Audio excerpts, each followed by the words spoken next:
Exam कितना अच्छा हुआ कितना बुरा हुआ उसके लिए जरूरी नहीं है कि तुम्हें रिजल्ट तक इंतजार करना पड़े। जो तुमने प्रेपरेशन की थी और कैसी प्रेपरेशन की थी उसी से साफ पता लग जाता है कि तुम्हारा एग्जाम कैसा हुआ था। एंड अगर इसी कंसेप्ट को तुम अपनी लाइफ पर अप्लाई करो तो तुम्हारा दिन कैसा जाने वाला है वो साफ पता लग जाता है। तुम्हारी मॉर्निंग कैसे गई थी एंड तुम्हारी लाइफ कैसे जाने वाली है वो साफ पता लग जाता है तुम्हारे दिन कैसे गए थे। पर दिन को बेटर करने के लिए जो सबसे इंपॉर्टेंट चीज़ है वो है एक मॉर्निंग रूटीन। तुम किसी भी फेमस सेलिब्रिटी को या किसी भी हाई अचीवर को किसी भी फील्ड का उठा लो, अगर तुम उनको स्टडी करते हो तुम्हें एक चीज़ जरूर नजर आएगी कि सब के सब किसी ना किसी तरह की मॉर्निंग रूटीन को फॉलो करते ही हैं। So here are the 10 best things जो कि तुम्हें अपनी मॉर्निंग रूटीन में इंप्लीमेंट करनी ही चाहिए। Number 10, sleep when sleep comes.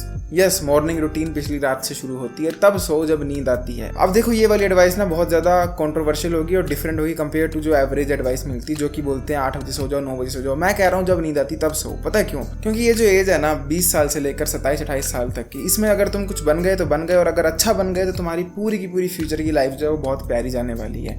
ये एज है बिजनेस रन करने की, ये एज है कुछ दिन रात बैठकर पढ़ने की या कुछ करने की या कुछ बनने की।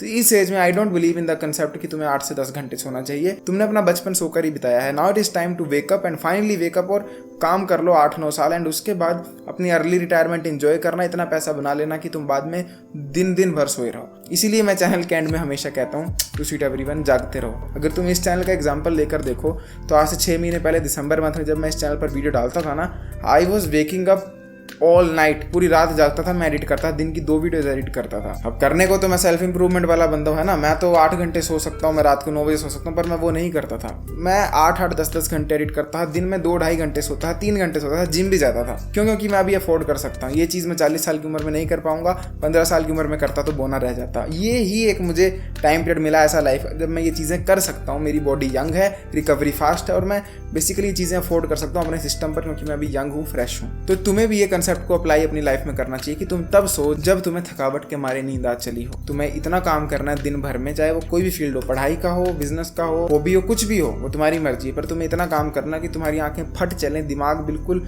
बैठे बैठे सो चला हो और तुम तब सो। ना कि 9 बज गए, एक अच्छी हैबिट होती है 9 बजे सोना, और 9 बजे लेट के तुम 12-1 बजे तक समय बर्बाद कर रहे हो, फोन चला रहे हो और नींद पड़ नहीं रही। इट इज़ बेटर कि तुम सुबह 4 बजे सो, पर काम करते करते थकान के मारे सो। नींद भी प्यारी आएगी एंड वर्थ इट भी रहेगा, और बेसिकली तुम्हारी लाइफ भी सवर जाएगी अगर तुम ये चीज़ 2-3 साल के लिए लगातार कर लेते हो। अब जब तुम ये चीज़ कर रहे हो तुम्हें ध्यान रखना कि जैसे नींद आ रही है उसी वक्त तुम्हें कॉपी लो या मोबाइल का नोट्स ऐप लो एंड वहाँ पर 3 चीज़ें लिख दो जो तुम्हें अगले दिन अकम्प्लिश करनी है। वो तुम्हारे 3 बेसिक गोल होने चाहिए जिसके अराउंड तुम्हारा दिन रिवॉल्व करे। जैसा कि मेरा यूट्यूब चैनल है तो मेरे 3 गोल होंगे कि मुझे ब्रेन जर्नलिंग करनी है, ब्रेन स्टॉर्मिंग करनी है न्यू वीडियो आइडियाज़ के लिए। सेकंड होगा कि मुझे एडिटिंग ज़्यादा बेटर सीखनी है। थर्ड होगा क्योंकि मुझे म्यूजिक में इंटरेस्ट है तो मुझे मास्टरिंग एंड मिक्सिंग को सीखना है। ये 3 गोल मेरे होंगे एंड मैं सो जाऊंगा थकान के मारे, और मैं तब उठूंगा जब मेरे को सोए हुए 5 घंटे हो जाएंगे। So what that means is कि जब तुम थकावट के मारे, नींद के मारे लेट जाओ और अपने नोट्स को लिख लो, जब लेटते हो उसी वक्त तुमने अलार्म 5 घंटे का लगाना और सो जाना है। 5 घंटे इसलिए क्योंकि 5 घंटे में तुम्हारा ब्रेन ऑप्टिमली काम कर लेगा। यंग एज है, जैसा कि मैंने कहा, इस उम्र के बंदे आर्मी में होते हैं, नाइट ड्यूटियां दे रहे होते हैं, उनको कुछ नहीं होता। तुम्हें 5 घंटे सोने से कोई इशू नहीं होगा, तुम घर के कंफर्ट में, डोंट वरी, कुछ भी नहीं होने वाला। तो तुम 5 घंटे सो एंड अपने बिजनेस के लिए दोबारा से नया सवेरा कर जाग जाओ। तो अगर तुम 4 बजे सोते हो तो दैट वुड मीन तुम सुबह के 9 बजे उठ जा रहे हो। उठने के बाद जो तुम्हें फर्स्ट चीज़ करनी है वो तुम्हें अपने दांतों का ब्रश करना और अपनी जीभ को साफ करना है। बहुत सिंपल सी एडवाइस है, स्टूपिड एडवाइस है, बचपन से सुनते आ रहे हो, पर फिर भी मैं इसलिए बता रहा हूँ क्योंकि ट्रस्ट मी, जब भी मैं अपनी लाइफ के लोएस्ट फेज पर गया हूँ एक चीज़ कॉमन रही है कि मैं ब्रश करना छोड़ देता हूँ हमेशा। आज दिन तक जब भी डिप्रेसिंग सिम्टम्स आए हैं या फिर लेजी हुआ हूँ या फिर किसी भी तरह का मैस्टरबेशन में गया हूँ या कुछ भी बुरा किया अपने जीवन में ना, तो मैं ब्रश करना हमेशा छोड़ा है। पता नहीं क्यों ऐसा होता है, पर फर्स्ट स्टेप ही अपनी लाइफ को बर्बाद करने का मेरे हिसाब से होगा जब तुम अपने दांत जैसी चीज़ की केयर करना बंद कर दो। क्योंकि फिजिकली देखा जाए तुम बस अपने दांत ब्रश करना बंद कर रहे हो, पर अगर तुम मेटाफोरिकली देखो तो अंडरस्टैंड कि एक सिम्टम है, एक साइन है कि तुमने अपने बारे में केयर करना छोड़ दी। You have stopped caring about your life. मुंह में कितने जर्म्स के बारे में सोचना छोड़ दिया है एंड तुम्हें फर्क ही नहीं पड़ता क्या हो रहा। और उसका साफ साइन ये है कि या तो 2-3 दिनों में या तुम ऑलरेडी इंस्टा पर अपना समय बर्बाद या मोबाइल चलाने में, फोन देखने में अपना समय बर्बाद करने लग पड़े हो। इसीलिए तुम्हें मेक श्योर करना कि तुम उठते ही सबसे पहले, चाहे कैसा भी दिन जा रहा हो, कितने बिजी हो, अपने दांतों को और अपनी जीभ को अच्छे से साफ करो ही करो। पता नहीं क्या होता है, तुम्हारे साथ होता होगा या नहीं, पर मेरे साथ तो होता है। जिस दिन मैं अपने दांतों को साफ करता हूँ और जैसे करता हूँ I feel good about my self. मुझे लगता लगता है कि yes I am taking care of my own body, and वो बहुत ज़रूरी है। इसलिए प्लीज़ अपने दांतों को और अपनी जीभ को साफ़ करना ही करना। उसके करोड़ों बेनिफिट तो होते ही हैं, वो तुम्हें पता है, पर ये सबसे बड़ा बेनिफिट है कि वो तुम्हें रोक के रखता है एंड एक फाइनल लेयर की तरह काम करता है कि अगर वो लेयर ख़त्म हुई तो उसके बाद तुम अपने जीवन को बर्बाद करने की राह पर गुजरने वाले हो। और अगर वो लेयर रहती है, ब्रश करे जा रहे हो इरिस्पेक्ट ऑफ द फैक्ट कितनी बुरा जीवन जा रहा है, तो दैट मीन्स तुम्हारे अंदर कुछ हद तक होप बची है एंड तुम अभी भी अपनी लाइफ को कंट्रोल कर रहे हो। ज़्यादा नहीं, बस अपने दांत साफ कर तो अपने दांतों को साफ करना और अपनी जीभ को भी ज़रूर साफ करना। एक्सरसाइजिंग में कुछ भी चीज़ आ सकती है, पर मैं प्रेफर करूँगा कि तुम सुबह ही वॉकिंग करो एंड साथ में जिम करो। पर लेकिन अगर तुम सिर्फ वॉकिंग भी करते हो, लेट जिससे 20,000 स्टेप्स को चलते हो, दैट इज़ वेरी गुड। उससे तुम्हारी बॉडी की फैट नहीं चढ़ेगी। या तुम साथ में वर्कआउट्स कर सकते हो जो कि जिम में होते हैं, पूरी प्लेलिस्ट पड़ी चैनल पर, तुम वो चेकआउट कर सकते हो। या तुम होम वर्कआउट्स कर सकते हो, पूरी प्लेलिस्ट पड़ी चैनल पर, तुम उसको भी चेकआउट कर सकते हो। वॉकिंग, होम वर्कआउट या जिम, इन तीनों में से एक चीज़ तुम्हें प्रेफरेबली करनी ही चाहिए उठने के बाद। अब इसका बेनिफिट क्या है? बॉडी बनती सब बनती उसे परे रखते हैं, कॉमन सेंस है, पर बिगेस्ट बेनिफिट ये है कि तुम्हारे को सुबह का एक मोमेंटम बन जाता है। और अगर मोमेंटम बन जाए, वो एक इतनी पावरफुल चीज़ है कि उसके बाद एक ऐसी फील आती है कि जैसे वाह यार मैं तो बेस्ट हूँ। और मोमेंटम का फर्स्ट टाइम मैंने लाइफ में पता है कब एक्सपीरियंस किया था? 6th क्लास में, जब मैंने अपनी मम्मी के बिना बोले ही अपनी होमवर्क की कॉपी खुद बना ली थी घर आकर। होमवर्क की कॉपी में क्या था, 4-5 लाइनें लिखनी थी कुछ, और वो मैंने लिख ली थी, अदरवाइज मेरे से मम्मी लिखवाती थी।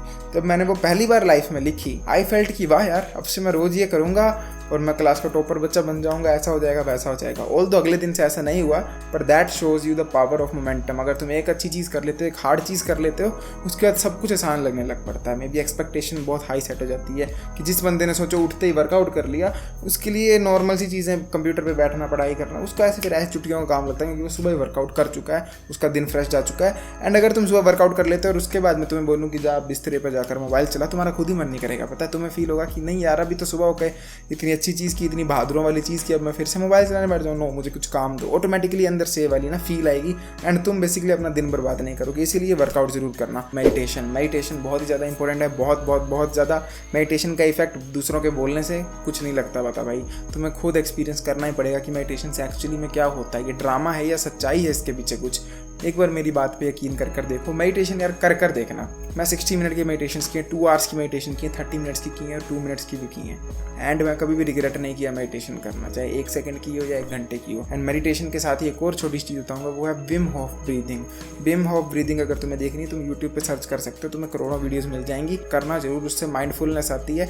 एंड जितने भी तुम्हारे बचपन के ट्रॉमास हैं, जो कि हर इंडियन की लाइफ में होता है, हर इंडियन बच्चे की लाइफ में होता है, जितनी भी तुम्हारी लाइफ में डिप्रेशन है, एंग्जाइटी है, स्ट्रेस है, फ्यूचर को लेकर लेजीनेस आती है, फ्यूचर को लेकर डर लगता है, या फिर अगर पोर्न एडिक्शन वगैरह है, तो बहुत हेल्प करेगी मेडिटेशन, तुम्हारे ब्रेन को हील करेगी। क्योंकि मेडिटेशन जिस तरह दिमाग को अल्टर कर सकती है, वैसा अल्टर सिर्फ हार्ड ड्रग्स कर सकते हैं। बाकी इस दुनिया में कोई चीज़ नहीं जो कि तुम्हारे दिमाग का स्ट्रक्चर बदल दे। इमेजिन मेडिटेशन कितनी पावरफुल चीज़ है। सो प्लीज़ मेडिटेशन को जरूर करना। नंबर 6, गेट सन। अगर तुम मेरे जैसे हो ना, तो तुम्हारे लिए सूर्य की किरणें एक अमृत से कम नहीं होंगी। पता क्यों? क्योंकि अगर तुम मेरे जैसे हो, जो कि बचपन में अंदर रहा है, टीनेज लाइफ में अंदर रहा है, और वो अंदर की ही चीज़ें देखता आया है, तो ट्रस्ट में तुम्हें विटामिन डी की डेफिशिएंसी होगी। और विटामिन डी की डेफिशिएंसी से सीधा डायरेक्ट इफेक्ट आता है टेस्टोस्टेरोन पर। इतना ज़्यादा कि मेरा टेस्टोस्टेरोन 360 पहुंच चुका था और एवरेज होता है 800 के अराउंड। एंड जब मैं घबरा गया कि मेरा 18 साल की उम्र में इतना कम टेस्टोस्टेरोन कैसे है, तो मैंने सीधा अपनी विटामिन डी को फिक्स किया था, धूप में सोकर और विटामिन डी की टैबलेट्स खाकर। एंड मेरा टेस्टोस्टेरोन दोबारा 800 के अराउंड पहुंच गया था।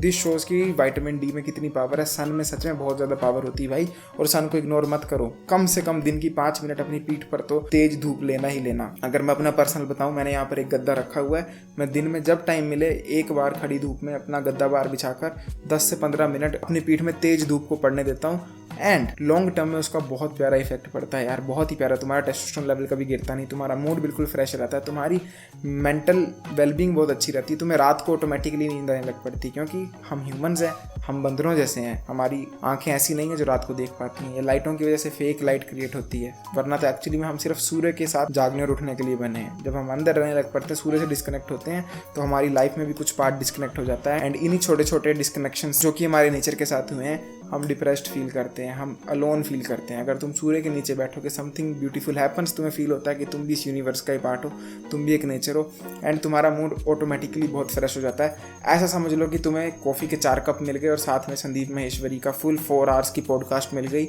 जिसमें मोटिवेशन ही मोटिवेशन है। दुनिया में लाखों ऐसे लोग हैं जिनको लग रहा होता है कि उनसे बड़ा लौड़ू कोई नहीं है, अगर तुम सूर्य की किरण लेकर उठते हो तो कुछ अजीब सा हो जाता है एंड तुम बहुत चार्ज्ड अप फील करते हो। आई डोंट नो, मेरे साथ ही होता है, तुम्हारे साथ ही, पर एक बार ट्राई करके जरूर देखना। और अगर टेस्टोस्टेरोन वाली चीज़ इंटरेस्टिंग लगी तो प्लीज़, मैं अगर यंग मैन हो तो रेकमेंड करता हूँ टेस्टोस्टेरोन की वीडियो जरूर देखना। मैं यहाँ कहीं लिंक कर दूंगा, तुम्हारे लिए बहुत इंपॉर्टेंट होने वाली है। Number 5, get high protein breakfast. हम इंडियंस की डाइट बहुत प्यारी है, बहुत हेल्दी भी है, बहुत टेस्टी भी है, पर एक चीज़ में वो मात खाती है, वो है प्रोटीन क्वांटिटी।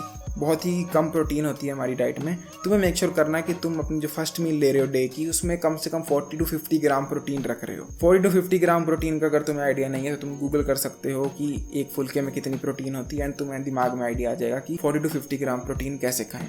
बेस्ट चीज़ जो मैं बताऊंगा, जो कि मैं डेली ही ब्रेकफास्ट करता हूँ, वो है मैं 4 ब्रेड के पीस लेता हूँ, 6 अंडे लेता हूँ एंड अंडों को फेंटने के बाद उसमें ब्रेड डुबोकर तवे पे पकाता हूँ। अंडों को मैं मीठा बनाता हूँ, कभी नमकीन बनाता हूँ। इसको फ्रेंच टोस्ट बोलते हैं। तुम यूट्यूब पे रेसिपी देख सकते हो, बहुत प्यारी रेसिपी है। इसमें तुम्हें अराउंड 35 to 40 ग्राम प्रोटीन मिल जाएगी, कार्बोहाइड्रेट भी अच्छे मिल जाएंगे एंड तुम्हारे दिन की शुरुआत ही प्रोटीन वाले फूड के साथ होगी। अगर तुम ये सब कर रहे हो तो ट्रस्ट में, जितना 90% ऑफ द इंडियंस पूरे दिन में प्रोटीन खाते हैं उतना तुम एक मील में खा रहे हो एंड उससे कुछ ना कुछ तो फर्क पड़ेगा ही यार। खुद सोच कर देखो कि बाकी मैन के कंपैरिजन में तुम्हारा प्रोटीन क्वांटिटी जब बढ़ेगी तो तुम्हारा मसल मास बढ़ेगा, तुम्हारी स्ट्रेंथ बढ़ेगी, तुम्हारा स्केलेटन में भी वाइड हो जाए, कुछ हो जाए, यू नेवर नो। पर प्रोटीन एक मिरेकल ड्रग है, तुम्हारे बालों की क्वालिटी, स्किन की क्वालिटी सब कुछ बनाकर रखती है। मैंने ड्रग बोला क्या? न्यूट्रिएंट है, न्यूट्रिएंट। इसीलिए make sure you focus on your protein and खासकर अपनी फर्स्ट मील में तो प्रोटीन ले ही लेना। अगर मैं सच कहूँ तो प्रोटीन खाना भी खुद में एक जिम जैसा लगता है। लाइक प्रोटीन उतनी टेस्टी नहीं लगती मुझे, सच कहूँ तो। इसलिए अगर मैं अपनी first meal of the day में प्रोटीन ठोक के डाल देता हूँ तो ऐसे लगता है चलो सरदर्दी हटी, अब मैं आराम से बाकी जो खाना है वो खा सकता हूँ। एंड बेसिकली तुम सुबह ही अपनी डाइट में भी मोमेंटम बनाकर करते हो, तो मेक श्योर तुम अपनी फर्स्ट मील में प्रोटीन ठोक कर डाल रहे हो। बाकी अगर डाइट के बारे में ध्यान से जानना है तो प्रॉपर वीडियो इस चैनल पर प्लेलिस्ट सेक्शन जरूर देखना। Number 4, deep work. Deep work के बारे में मुझे हामजा से पता लगा था एंड डीप वर्क का बेसिक सा मतलब ये होता है कि तुम अपनी हर एक डिस्ट्रैक्शन को बंद कर दो एंड अब वो चीज़ करने घुस जाओ जो कि तुम्हें नेक्स्ट 5 ईयर्स में या 10 ईयर्स में अमीर बनाकर छोड़ेगी। वो तुम्हारे लिए पढ़ाई हो सकती है, बिजनेस हो सकता है, या तुम्हारा अपना पर्सनल गोल हो सकता है, कुछ भी हो।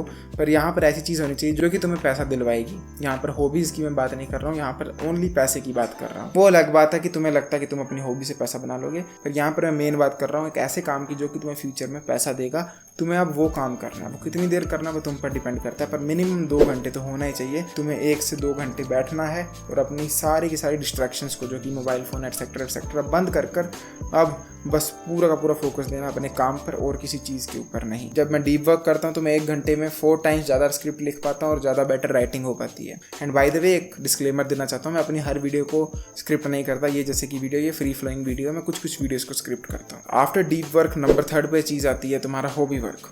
After doing all the tough task, सुबह से लेकर डीप वर्क तक तुमने ऐसी चीज़ें की हैं जो कि बहुत हार्ड थी। अब टाइम आ गया है अपने आप को प्लेजर देने का। एंड हम मॉडर्न मैन वाले प्लेजर की बात नहीं कर रहे हैं कि अब मैं मोबाइल चलाऊंगा, वीडियो गेम्स खेलूंगा, नहीं। अब हम करेंगे अपने हॉबी के ऊपर वर्क। हॉबी ऐसा होना चाहिए जो कि तुम्हें सोशल लाइफ में इंप्रूवमेंट ला कर दे, गर्ल्स में इज्जत ला कर दे। ऐसी हॉबीज़ कौन सी हैं? म्यूज़िक आता है इसमें, स्केटिंग आती है इसमें, डांसिंग आती है इसमें, सिंगिंग आती है इसमें, कुकिंग आती है इसमें, गार्डनिंग आती है इसमें, प्लांटिंग आती है इसमें, बाइक राइडिंग आती है इसमें, कार ड्राइविंग आती है इसमें, फोटोग्राफी आती है, वीडियोग्राफी आती है। ऐसे करोड़ों स्किल्स हैं जो कि रियल वर्ल्ड स्किल्स हैं। मैं डिजिटल स्किल्स की बात नहीं कर रहा, मैं रियल वर्ल्ड स्किल्स की बात कर रहा हूँ। ये स्किल से तुम्हारी सोशल इन्फ्लुएंस बढ़ता है, सेक्सुअल मार्केट वैल्यू बढ़ती है, तुम वो एक अलग बंदा बन के नज़र आते हो कि इसको ये भी आता है करने, और वो बहुत ज़्यादा इंपॉर्टेंट है। इसीलिए अब तुम्हें टाइम देना है अपने हॉबी वर्क को। तो अगर जैसे मैं अपना एग्जांपल दूं तो मैं अपना समय देता हूं डीप वर्क के बाद अपने वोकल रियाज के लिए, एंड इसीलिए मेरा गला बैठा हुआ, बहुत ज़्यादा ख़राब हो गया गला इस वक्त।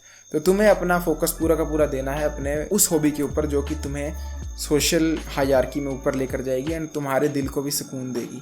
मेरे को म्यूज़िक देता है तो मैं म्यूज़िक की प्रैक्टिस करता हूँ, तुम अपना कुछ ढूंढ लो एंड उस पर पूरा का पूरा फोकस दो। हॉबी वर्क के बाद आता है नंबर 2 पर सोशलाइजिंग। सोशलाइजिंग का मेरा मतलब ये है कि मोस्ट प्रोबेबली अब इस पॉइंट तक पहुँचने तक तुम्हारे लिए शाम हो चुकी होगी। It is time to go out of the house. And अगर तुमने मेरी सोशल स्किल्स वाली प्लेलिस्ट नहीं देखी है तो प्लीज़ फ्रेंडशिप गाइड या सोशल स्किल करके नाम है, वो वाली प्लेलिस्ट देख लो। उसमें जो मैंने बताया तुम्हें वो पूरा करना है। पर अगर मैं शॉर्ट में समराइज़ करूँ तो उसका मतलब ये है, शाम को तुम घर के बाहर जाओगे, स्ट्रेंजर से बात करोगे, बूढ़े अंकलों से बात करोगे, बूढ़ी आंटियों से बात करोगे एंड अपनी एंग्जाइटी को दूर करोगे, अपनी टॉकिंग स्किल्स को इम्प्रूव करोगे। अगर तुम बाहर सैर पे नहीं जाना चाहते, तुम अपने कजिन्स के साथ जो घर के आसपास रहते हैं, अपने फ्रेंड्स के साथ क्रिकेट खेलने या कोई तो सोशलाइजिंग वाली चीज़ करोगे, घर के बाहर जाओगे एंड लोगों से बात करोगे, कुछ भी हो सकता है, बास्केटबॉल खेलने, क्रिकेट खेलने, सैर करने, स्ट्रेंजर से बात करने, पर जो भी करोगे वो लोगों के बीच जाकर करोगे, अकेले नहीं करोगे। It is time to work on your social skills. Socialising के बाद ऑलमोस्ट रात का समय हो जाएगा, अब तुमने डिनर वगैरह कर लिया होगा, लंच कर लिया होगा, अब समय आता है फिर से डीप वर्क करने का।